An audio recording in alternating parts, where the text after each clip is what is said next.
주님께서 여러분과 함께 요한이 전한 거룩한 복음입니다.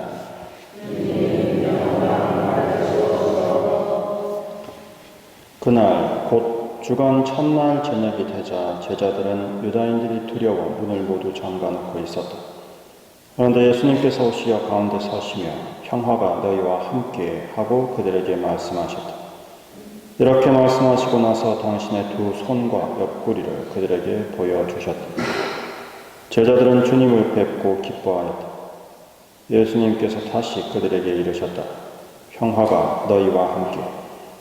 아버지께서 나를 보내신 것처럼 나도 너희를 보낸다. 이렇게 이르시고 나서 그들에게 숨을 불어넣으며 말씀하셨다.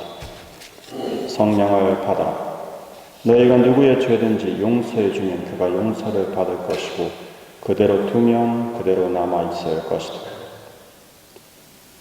주님의 말씀입니다.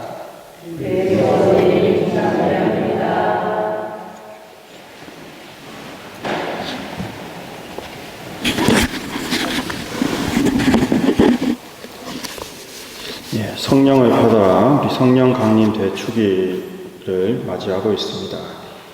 제1독서에서 예루살렘에서 예수님께서 승천하신 후 9일 동안 기도하면서 성령께서 오실 것을 기다리던 제자들에게 성령께서 오셨습니다.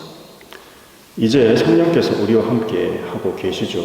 제2독서에서 사도 바오로께서 말씀하시다시피 성령의 힘을 잊지 않고서는 아무도 예수님을 주님이다 할 수 없습니다.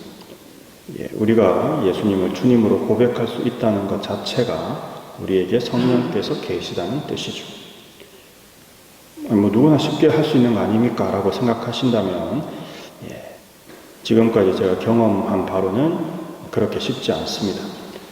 오랫동안 예비자 교리를 해오면서 느꼈던 것은 어떤 분은 굉장히 쉽게 세례를 받지만 어떤 분은 계속 실패를 합니다. 예비자 교리를 다니다가도 그만두고 또는 성당을 오겠다고 하고 날짜까지 다 잡고도 막상 교리를 시작하는 날 안 나타나고 결국 세례를 못 받으시는 거죠. 결국 주님께 대한 호기심과 관심은 있으시지만 세례를 받을 만한 은총은 부족하십니다. 즉 세례를 받는다는 것 자체가 사실은 엄청나게 큰 은총이고 하나님의 선물이 시간이 된다고 받는 게 아닙니다. 자기 개인과 또는 그 집안의 은총이 충분해야 받을 수 있는 것이 세례죠. 세례를 받고 우리 주님께서, 즉 주님의 성령께서 우리와 함께 계신다면 우리들은 이미 주님의 지체들이, 주님의 지체는 하나이죠. 그리스도를 머리로 해서 우리는 한 몸을 이룬다라고 말하고 계십니다. 즉 우리가 하나인 것은 사랑에 의해서죠. 사랑은 일치하고자 하는 목표를 가지고 있습니다. 그런데 일치한다고 해서 모두 똑같은 모습, 똑같은 생각을 하는 것이 아닙니다. 사도 바울의 말씀처럼 모든 사람이 눈이 될 수 없고 모든 사람이 손이 될 수도 없습니다. 이처럼 우리는 교회 안에서 서로 각자 다양하고 다른 역할을 이루며 살아갑니다. 성령께서 이처럼 다양한 각 사람의 능력을 각각 발휘할 수 있도록 도와주시는 거죠. 우리는 각자의 위치에서 각자의 역할을 하면서 교회 일치에 기여하고 있는 겁니다. 이렇게 각자의 역할에 충실하고자 할 때 우리에게 필요한 것이 바로 평화입니다. 왜냐하면 나랑 생각이 똑같은 것도 아니고 나랑 똑같은 일을 하는 것도 아니고 그럼 이 다양성 안에서 어떻게 일치를 이룰 수 있겠느냐? 그게 바로 평화를 간직할 때 가능하다는 거죠.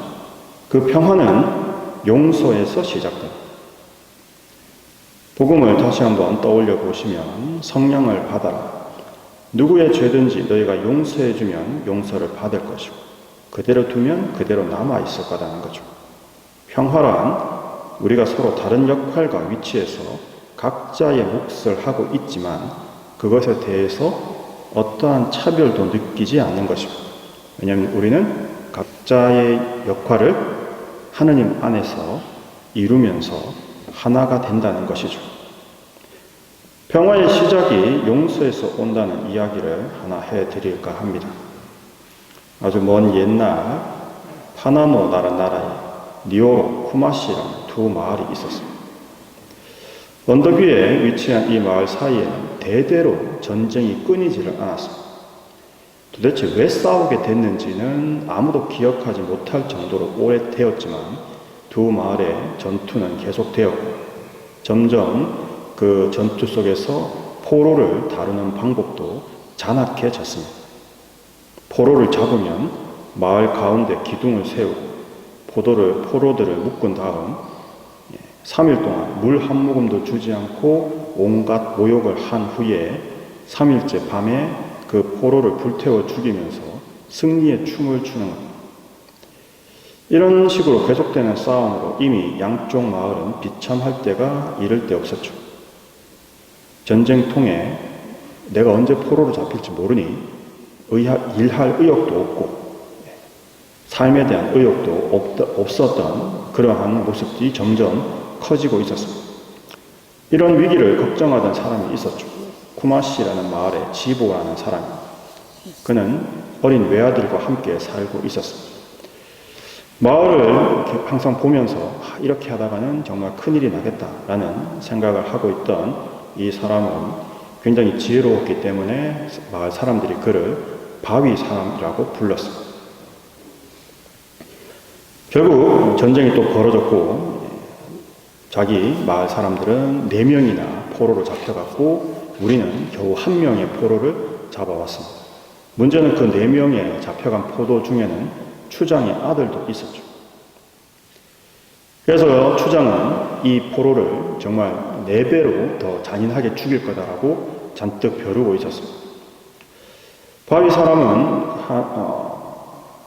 내일이면 다시 죽게 될 그 포로에게 다가가서 그 포로를 풀어주면서 이제 마을로 가라고 합니다.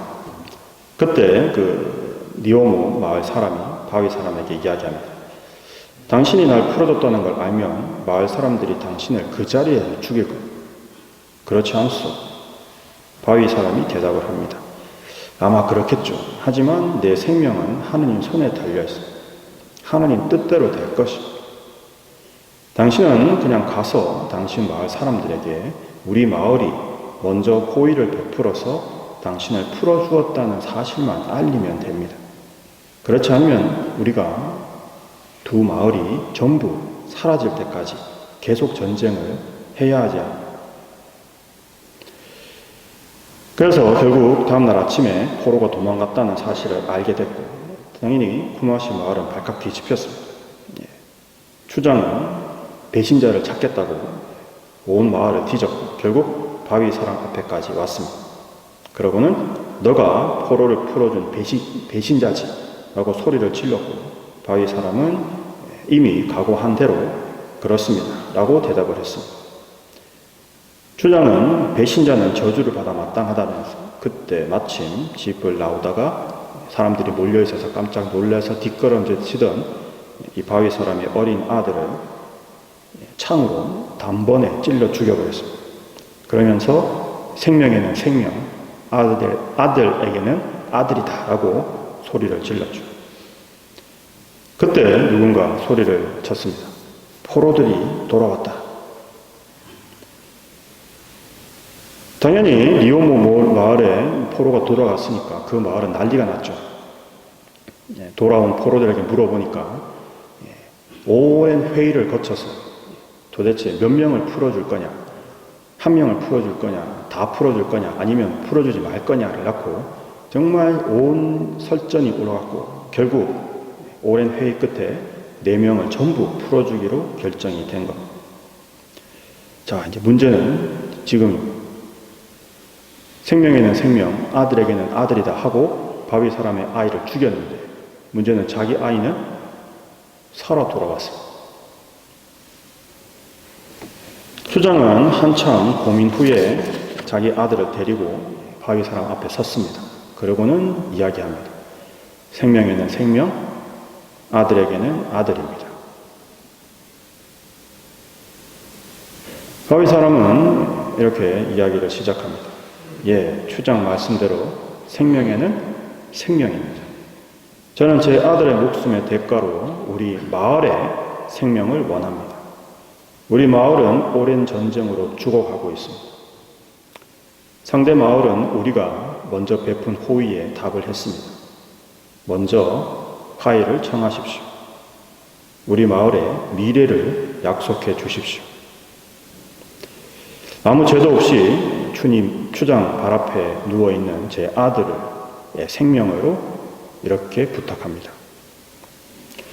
뒤에 이야기는 뭐 굳이 하지 않아도 될 거라 생각합니다. 생명에는 생명입니다. 2000년 전에 팔레스타인이라는 곳에서 하나님께서는 당신 아들의 생명으로 우리를 구원하셨습니다. 우리 또한 그것에 어떻게 보답할 것인지를 결정하셔야 됩니다.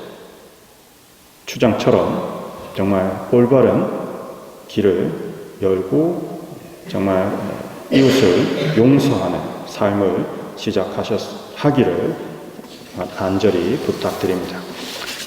아멘.